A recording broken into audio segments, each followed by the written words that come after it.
Hi everyone.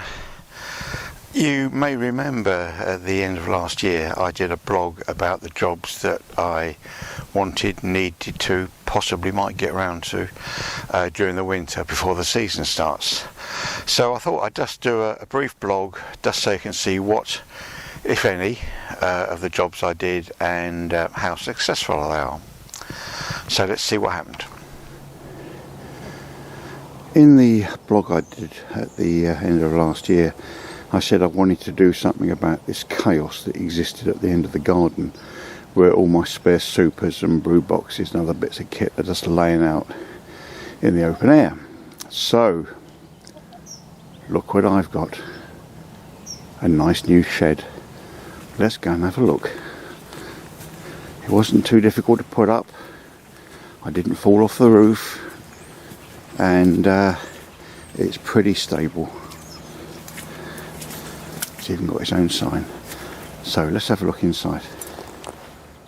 Now I'm not going to put power down to this thing, there's no need, it's just purely for storage, but there are all my supers, all stacked up nice and dry. And if we go in, there's 3 of them there, they'll all go at the beginning of the season, sort of April time. More of them in the back there. There's my wax melter thing there. There's all the Polynuke kit. Those are the nuke boxes that I'll be using next year. In the far corner, all that blue stuff down there are spares for the WBC hive.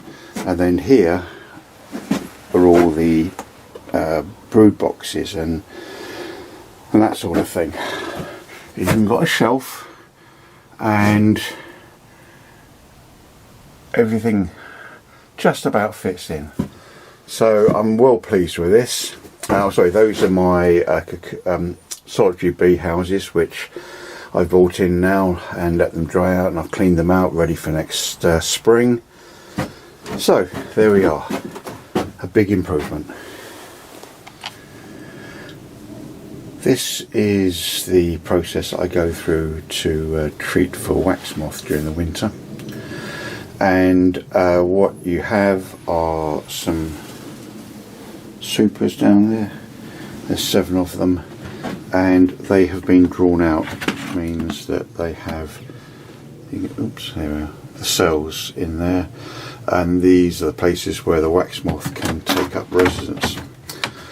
So the idea is that you use this metal thing, which is a burner. Those strips there are strips of sulphur. You put them in the burner, set fire to them. You put a brood box on top of here, then put something on top of the brood box to sort of contain it, and there's a ratchet strap down there somewhere where you tighten it all up. So that's what you need to do, and I'll get everything set up and we'll get started. The strips are attached to, oops, there we go. The strips are attached to a little hook underneath the lid of the thing and fold it over. And then what you do is you light them. I will be fairly quick at this because this is sulphur and fairly obviously not very pleasant.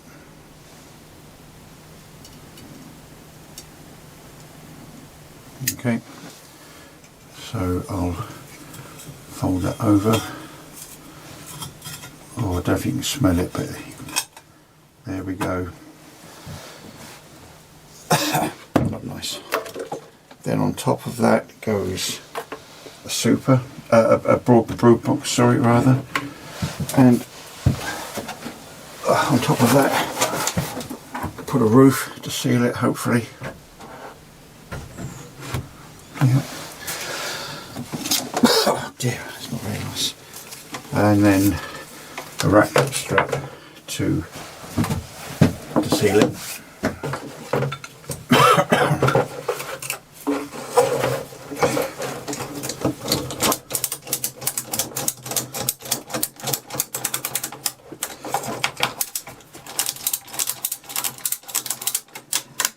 There we go. So there we are, we just leave it and the fumes will work its way around the stack of boxes. It stinks, and down there a few fumes are escaping. Anyway, I'm going to leave this for a little while and come back later. And there are the fumes coming out. The fumes are actually heavier than air, so they will sink.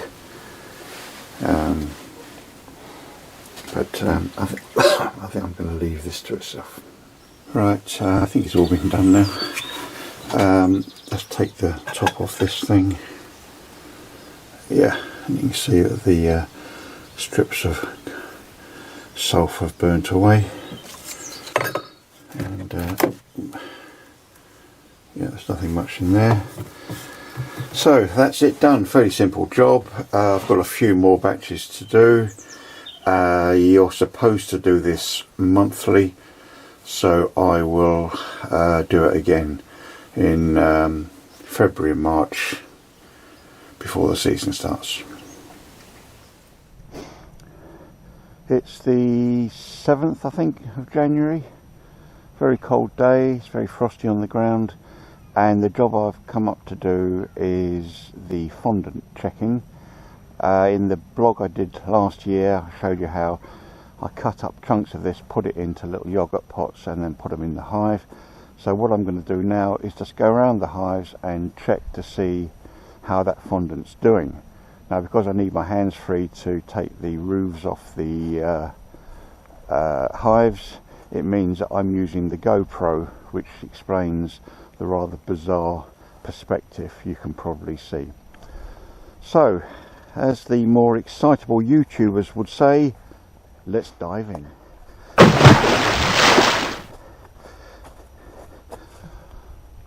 Okay, see what this one looks like. And again, it's not very much taken, which is okay. I'll leave that one alone.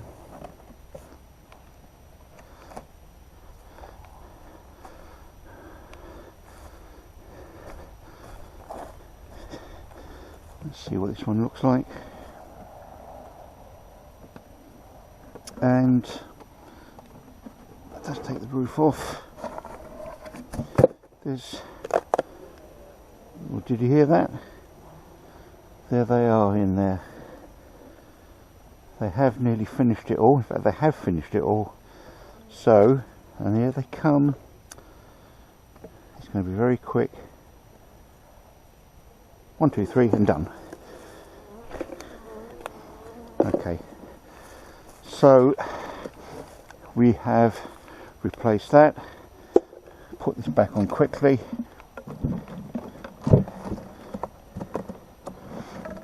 And we'll check that again maybe in a month or so's time. Let's see what this one looks like. Oh, off comes the roof. Most of it's gone. Most of it's gone. In fact, it's just a little blob. So I think what I'll do is, there's a little bee. What on earth is she doing? In you go. I will put another one on just to keep things going.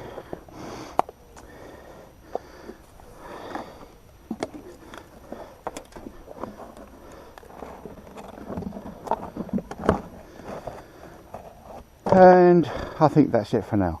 I'll come back again in about 3 or 4 weeks and check them again.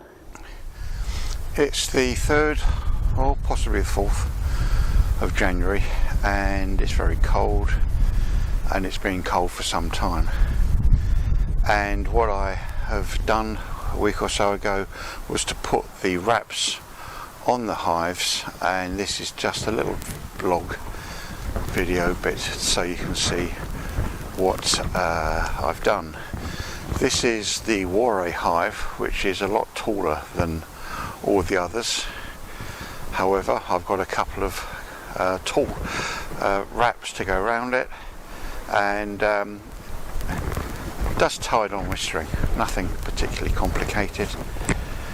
I've left the mouse guards at the entrance, and just to keep them out. And just walking down the rest of the hives, you can see again there.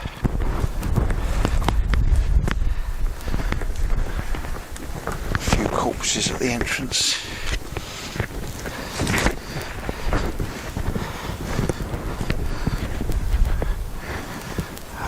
Whoops, this one's fallen down a little bit.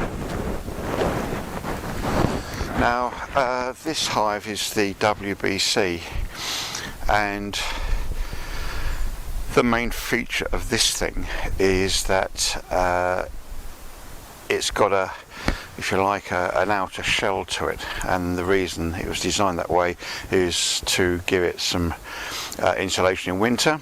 So I haven't bothered putting a wrap around that thing. This is Minnie. This is just in a little nuke box, and I've got some very small ones which I've cut down so that she hopefully will be okay in there. And we'll just walk down to the bottom here. That one looks okay. That one's a bit, that slips a little bit, which I'll move up. It's fairly irrelevant as they won't be flying anything like in this sort of temperature. This is a polynuke, and again the feature of these things really is that they give very good insulation, so I haven't bothered putting a wrap around this one. And there's just a few corpses that they've dragged out, which I'll clear off. And there's another one over there in the distance. That's Victoria in there. That's a polynuke as well, and I haven't bothered to put a wrap around that.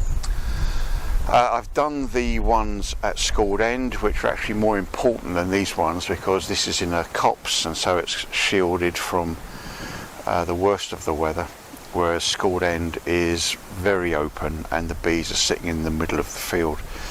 And you might remember from the blog I did towards the end of last year, there are issues around what's going to happen with the bees up there. But that's for another day.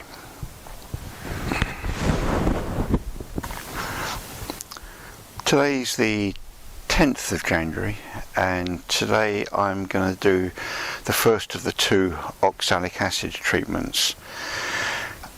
In front of you, you can see the equipment that I'm going to need. On the little stall here is a 12-volt battery. This is the actual vaporizer that gets attached to the battery.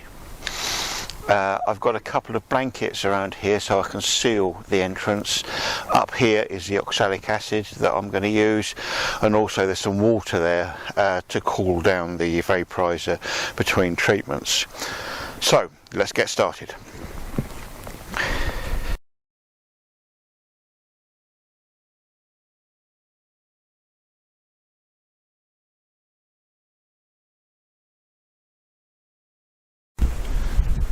I've cleared all of the rubbish that was out in here rather, and taken out all of the frames that were skanky and horrible and cut the comb off. Now the ones that are left inside here are perfectly okay, and they will be fine for the bees that I'm going to put in them in the spring, and there'll be plenty of these frames here for them to start on. Now a problem about putting the swarm in here is that they are going to be on frames like this, standard national brood frames. So I'm going to have 5 or 6 of these with all the bees and all the eggs and so on in here. However, there's a problem. They don't fit. So what I'm going to have to do is, when the time comes, I will shake all of the bees off here into the hive, and they will hopefully start to settle on the drawn out frames that are in here. Now these frames here will have lots of, an amount of brood on here. So what I'm going to have to do is basically cut these side bits off, and also cut the bottom bars off as well, and then just shape the foundation so that it'll be the right shape to fit inside of the hive. Not a great job. I suspect they won't be overly impressed, but it'll need to be done. So that's why I'm going to take all the bees off. Then I can sort of take these things away and do them in peace and quiet, and then put them back again later on. The swarm that's going to go into the top bar hive is in this polynuke, and it was a swarm I got from Bedford last year, and I've put it close to the entrance so that come springtime they will start to emerge from here, and they will be orientated to be flying into this area, so that when they are moved into there, it isn't a great deal for them, and they don't need to reorientate themselves particularly, and it will make the transfer a bit easier to achieve. I wasn't very happy with the entrance last year, and so what I've done, just as a start, is that whereas this used to be 3 round holes, I've now cut it out so it's one wider entrance for the bees to get in. The advantage of me having it this way is that it makes it a lot easier for me to put the oxalic acid vaporizer probe thing into there and treat them next year. The other thing about the entrance was, I think that it contributed to the downfall of the colony by allowing wasps in. So what I'm going to do for this year is I've just made a simple little entrance reducer here with a couple of little support struts there, and what I will do is, if the wasps start showing a bit of interest, I will put that in like that, and that will reduce the size of the entrance down to about 1/3 of what it would otherwise be. Now if they get really intrusive, then what I will do is I'll just turn this round like that, and that will mean the entrance is just that, which makes it a lot easier for the bees to defend the hive. So that's it. I think it's ready for some bees.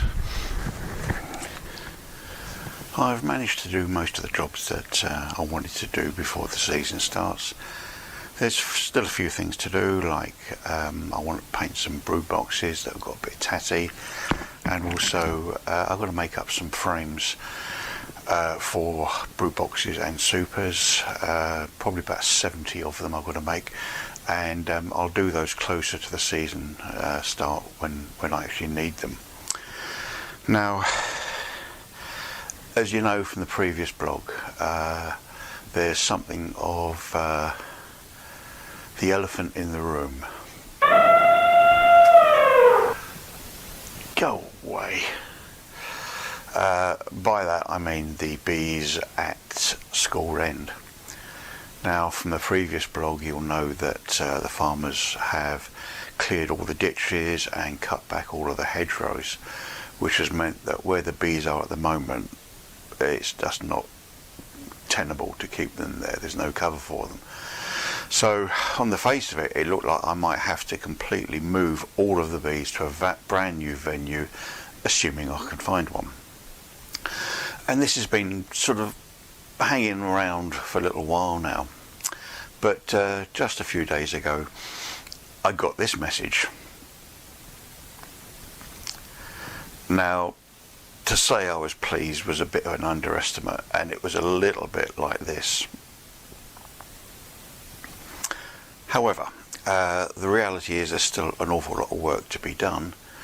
Although the bees don't have to move too far, 10 yards, something like that, they're still very heavy. There's still 12 of them, 10 or 12 of them, and also the hedgerow where they're going to go needs a bit of gardening. So there's an awful lot of work to do there, and I'm going to start doing that as soon as the snow goes away. and I'll be doing a blog about that, so you can see what's involved. But other than that, all seems to have gone pretty well. Thanks for watching, and I'll see you in a bit.